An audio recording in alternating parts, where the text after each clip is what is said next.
Halo semuanya, selamat datang di channel YouTube kami. Berjumpa dengan saya Muhammad Faiz. Pada kesempatan kali ini saya akan menjelaskan mengenai UNICEF, perihal identitas organisasi serta proyek jangka panjang dan juga jangka pendek yang akan saya jelaskan pada video kali ini. Langsung saja kita masuk ke pembahasannya. Identitas organisasi UNICEF. Kalian semuanya harus tahu bahwa UNICEF saat ini telah memprioritaskan dan menyoal perihal anak-anak selama lebih dari 6 dekade. Seharusnya kita penasaran dong tentang identitas atau citra diri dari UNICEF. Identitas ini penting banget untuk kita ketahui karena merupakan major points dari UNICEF. Mulai dari membedakan UNICEF dengan organisasi lainnya, menentukan bagaimana kebijakan di UNICEF dilaksanakan dan juga ditentukan, bahkan juga berkaitan dengan bagaimana organisasi ini menyikapi segala bentuk perubahan yang mungkin saja terjadi selama UNICEF berdiri, baik di masa kritis mereka maupun di masa terbaik mereka sekalipun. Nah, identitas UNICEF ini akan tergambarkan secara menyeluruh dan dielaborasi lebih lanjut dalam bentuk 3 poin. Pertama adalah control, enduring, serta distinctive. Pertama adalah control. Jika kalian semuanya sudah melihat video teman saya Kezia di channel ini berjudul Struktur Organisasi UNICEF, seyogianya kalian bisa menarik sebuah benang merah bagaimana UNICEF mengontrol, mengatur, dan mengelola organisasi mereka melalui struktur mereka. Dalam menjalankan tugasnya, UNICEF menerapkan kantor-kantor perwakilan di negara-negara anggota mereka, sehingga berangkat dari hal tersebut memungkinkan banget UNICEF untuk melakukan kerjasama yang lebih dekat dengan pemerintah daerah provinsi. Ambil saja contohnya Indonesia. Melalui kerjasama ini akan berakhir dengan proyek-proyek yang akan mereka lakukan secara bersama-sama, yang akan saya jelaskan juga pada video kali ini. Nah, untuk meningkatkan efektivitas sesuai dengan fokus dan kontribusi dari UNICEF, negara-negara yang sudah tergabung dan juga bekerja sama dengan UNICEF diharuskan untuk menyetor laporan secara berkala mengenai status hak anak di negaranya masing-masing. Laporan ini begitu penting karena nantinya laporan ini akan dijadikan sebagai orientasi untuk mengevaluasi permasalahan apa yang perlu mendapatkan bantuan dari UNICEF baik secara materi maupun secara teknis pelaksanaan di lapangan. Nah, kantor-kantor perwakilan ada setiap negara ini merupakan unit-unit kunci dari UNICEF dalam memberikan dukungan, konsultasi, pembuatan program, dan proses logistik dalam mendukung program-program dari UNICEF. Singkatnya, mereka merupakan ujung tombak dari UNICEF. Nah, kantor-kantor perwakilan ini berada di bawah tanggung jawab dari kepala perwakilan. Kemudian, para pengelola program akan membentuk beberapa departemen dan juga lembaga terkait yang udah dijelaskan oleh Kezia sebelumnya pada bagian struktur organisasi. Untuk apa diciptakan? Untuk melaksanakan program kerjasama antara negara-negara dengan UNICEF. Nah, nantinya segala kebijakan ini, segala bentuk program, bahkan pengelolaan dana yang telah diatur akan ditentukan secara penuh oleh struktur tertinggi dari UNICEF, yakni Badan Eksekutif. Kemudian, Badan Eksekutif akan mengadakan rapat setiap tahun. Biasanya sih pada bulan April, di mana hasil kerja mereka ini nanti akan ditinjau oleh United Nations Economic and Social Council, serta ditinjau oleh Majelis Umum PBB. Loh, kenapa PBB yang meninjaunya? Karena UNICEF merupakan bagian integral yang tidak terpisahkan dari PBB, dengan status sebagai badan resmi otonom. Dan itulah kontrol dari UNICEF dalam melaksanakan program-programnya di seluruh dunia. Selanjutnya adalah enduring. 75 tahun lalu, tepatnya 11 Desember 1946, Sidang Umum PBB resmi menyetujui berdirinya UNICEF. Artinya apa? UNICEF sudah membantu banyak anak di dunia ini selama 75 tahun dan masih bertahan hingga saat ini. Pertanyaannya adalah bagaimana UNICEF tetap bisa bertahan selama ini. Kemudian, apakah cuma UNICEF saja organisasi yang berperan serupa? Tidak. Di dunia ini, begitu banyak organisasi yang dibentuk untuk mendukung hak-hak anak selain dari UNICEF. Ada Save the Children, ada Free the Children. Lantas, kenapa UNICEF masih bisa bertahan? Padahal kompetitornya juga banyak. Jawabannya adalah, brand awareness yang dimiliki oleh UNICEF di mata masyarakat lebih besar daripada Save the Children ataupun Free the Children. UNICEF is the largest development organization yang didedikasikan penuh untuk bekerja secara eksklusif terhadap anak-anak yang ada di dunia ini. Dan itulah yang dipahami oleh masyarakat. Bahkan saya juga memahami seperti itu. Jika kita bandingkan Free the Children dengan UNICEF, dan alasan mengapa UNICEF tetap berdiri, jelas. Free the Children hanya berfokus terhadap permasalahan pendidikan remaja. Sedangkan UNICEF begitu luas. Mereka juga membahas mengenai pendidikan, mengenai kesehatan, bahkan permasalahan isu-isu kesejahteraan lain juga mereka bahas. Kemudian kita bandingkan dengan Save the Children. UNICEF lebih terlibat dalam advokasi dan juga hak-hak anak. Dan mereka memperjuangkan hak-hak anak. Sedangkan Save the Children justru lebih fokus dalam mencari keuntungan. Jelas berbeda. Sehingga kita bisa mengetahui alasan mengapa UNICEF saat ini masih bisa bertahan. Dan saya yakin tetap akan bertahan. Mengingat proyek-proyek jangka panjang mereka yang mendukung SDGs yang begitu menarik. Bahkan di masa pandemi saat ini aja di Indonesia, mereka sangat vokal dalam membantu anak-anak di dunia, khususnya di Indonesia di masa-masa sulit saat ini. Artinya apa? UNICEF tidak hanya membuat perubahan dan perbedaan bagi kehidupan anak-anak saat ini aja, tapi mereka juga membuat sebuah perbedaan dan perubahan terhadap anak-anak di masa depan dan di mana aja. Kenapa? Karena cakupan operasi UNICEF itu lebih banyak, di lebih banyak negara, dan membantu lebih banyak anak.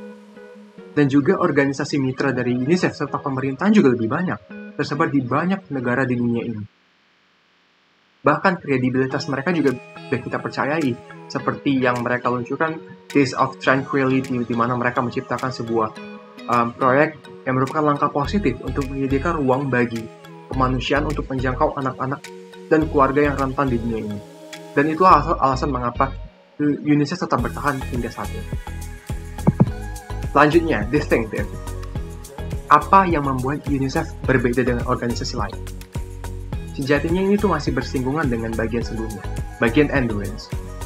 Karena UNICEF ini unik dan juga berbeda, itulah yang membuat mereka tetap bertahan. UNICEF adalah satu-satunya badan PBB yang bekerja di lapangan untuk anak-anak dan juga perempuan. Catat poinnya. Hanya UNICEF doang yang memiliki pengaruh untuk bekerja di tingkat global dengan semua pemerintah untuk menentukan prioritas masa depan dalam mendukung anak-anak di dunia ini. Bahkan, UNICEF saat ini didukung penuh oleh berbagai sumbangan sukarela, voluntary donations. Seperti yang sudah saya singgung sebelumnya, bahwa UNICEF ini juga bekerja di lebih banyak negara dan menyelamatkan lebih banyak nyawa anak-anak daripada organisasi kemanusiaan lainnya, Save the Children, Free the Children. Bahkan, UNICEF juga bekerja hampir di seluruh negara di dunia ini, di 190 lebih negara. Dan bahkan hanya UNICEF doang yang dapat membawa pengaruh itu ke tingkat regional, tingkat nasional, bahkan ke tingkat lokal untuk meningkatkan miliaran kehidupan di dunia ini. Selain membedakan UNICEF terhadap berbagai organisasi yang ada di dunia ini, khususnya organisasi kemanusiaan. Selanjutnya kita bahas mengenai proyek-proyek UNICEF. Seperti yang udah aku janjiin di awal, bagaimana sih UNICEF ini melakukan kerjasama yang lebih dekat dengan pemerintah daerah provinsi. Aku mau mengajak kalian untuk mencari tahu bagaimana UNICEF mendorong perubahan terhadap anak-anak dan remaja setiap hari di seluruh dunia melalui proyek-proyek mereka, mulai proyek jangka pendek dan juga proyek jangka panjang. Untuk mewujudkan hal tersebut, mereka tidak pernah berhenti dalam melaksanakan proyek-proyek jangka pendek seperti mengadakan webinar, training, conference, live streams terkait dengan perlindungan hak anak, kesehatan, pendidikan, ataupun lingkungan. Mereka sangatlah transparan. Semua agenda-agenda ini bisa kita akses melalui website unicef.org/events. Yang terbaru saat ini mereka akan mengadakan sebuah webinar bertema Ending Child Labor pada tanggal 24 Juni 2021 atau ntar lagi ya. Mungkin kita bisa hadir di situ. Di mana mereka akan mengundang praktisi hebat dalam membahas COVID-19 dan juga perihal masa depan anak-anak. Apalagi, mereka juga kerap melakukan berbagai kampanye untuk melakukan program melawan tuberkulosis, kusta, dan juga malaria. Bahkan, saat ini mereka juga akan melakukan kampanye perihal mobilitas iklim dan juga anak-anak, di mana mereka menyoroti bagaimana perubahan iklim yang memaksa anak-anak di beberapa wilayah di dunia ini yang harus meninggalkan rumah mereka. Sehingga Melalui proyek jangka pendek ini, mereka juga kerap beberapa kali melakukan program-program CSR yang digarap oleh mereka. Mungkin program CSR akan dijelaskan oleh teman saya Fiona pada video selanjutnya. Ingat, seperti yang sudah saya bilang sebelumnya, bahwa UNICEF tidak hanya membuat sebuah perubahan bagi kehidupan anak-anak pada hari ini aja, tapi mereka juga membuat sebuah perubahan, sebuah perbedaan terhadap anak-anak di masa depan dan di mana saja, sehingga mereka juga merencanakan proyek-proyek jangka panjang yang tertuang dalam UNICEF Strategic Plan. Melalui Strategic Plan ini akan membantu UNICEF dalam mencapai tujuan pembangunan berkelanjutan di tahun 2070. Sehingga untuk mewujudkan SDGs ini, mereka melakukan beberapa program seperti mengembangkan dan memanfaatkan sumber daya dan kemitraan untuk anak-anak, menemukan inovasi dan pemrograman dan advokasi untuk anak-anak. Mereka juga bekerja secara nyata untuk mendorong perubahan bagi anak-anak, dan kita juga udah tahu hal tersebut. Kemudian mereka juga memberikan bantuan dana terhadap daerah-daerah yang punya permasalahan hubungan dengan hak anak dan juga hak-hak wanita. Terus pertanyaannya adalah, bagaimana proyek-proyek yang mereka garap di Indonesia? UNICEF sangatlah mendukung pemerintah Indonesia agar tidak ada satupun anak-anak di Indonesia yang tertinggal. Begitu banyak program yang telah mereka lakukan. Dalam jangka pendek, proyek jangka pendek mereka di masa pandemi ini adalah mereka telah melakukan banyak webinar dan bantuan kepada anak-anak di Indonesia selama pandemi ini. Salah satunya, Jepang dan UNICEF bermitra untuk mendukung pendidikan anak dan meningkatkan rantai dingin vaksin di Indonesia. Bagaimana proyek jangka panjang? Pada tahun 2016 hingga tahun 2020, UNICEF bekerja sama dengan pemerintah Indonesia dalam mendukung rencana pembangunan nasional di Indonesia. Dalam program-program mereka seperti menurunkan angka stunting balita sebesar 14%, meningkatkan tingkat partisipasi pendidikan anak usia dini dari 63% ke 72%, kemudian meningkatkan cakupan layanan kesehatan, sosial, atau hukum bagi anak-anak yang mengalami kekerasan dari 10% hingga ke 20%, bahkan mereka juga melakukan upaya menurunkan pangsa anak yang hidup di bawah kemiskinan berdasarkan garis kemiskinan nasional dari 11,8% hingga ke 9%, di mana program-program ini tertuang dalam rencana aksi program kerja. Apakah proyek ini berhenti begitu saja? Tidak, terus berlanjut.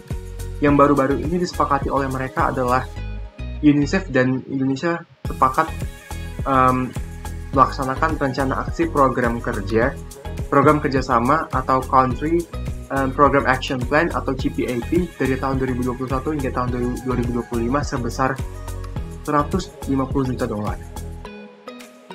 Indonesia dan UNICEF mengusung ini demi kesejahteraan anak Indonesia, yakni untuk mendukung pembangunan bagi anak-anak di berbagai bidang seperti kesehatan, gizi, air, dan juga sanitasi.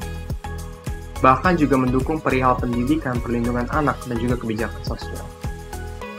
Itulah yang dapat saya sampaikan perihal identitas organisasi UNICEF dan juga proyek-proyek yang saat ini sedang mereka garap atau telah mereka garap di Indonesia bahkan di dunia. Semoga banyak hal baru yang dapat kalian dapat dan juga bermanfaat dari apa yang telah saya sampaikan melalui video ini. UNICEF ada untuk memastikan bahwa tidak ada anak di dunia ini yang tertinggal. The right to survive, the right to family, the right to health, the right to education, the right to safety, the right to play, and the right to culture. UNICEF for every child. Saya Muhammad Faiz mengakhiri, sekian dan terima kasih.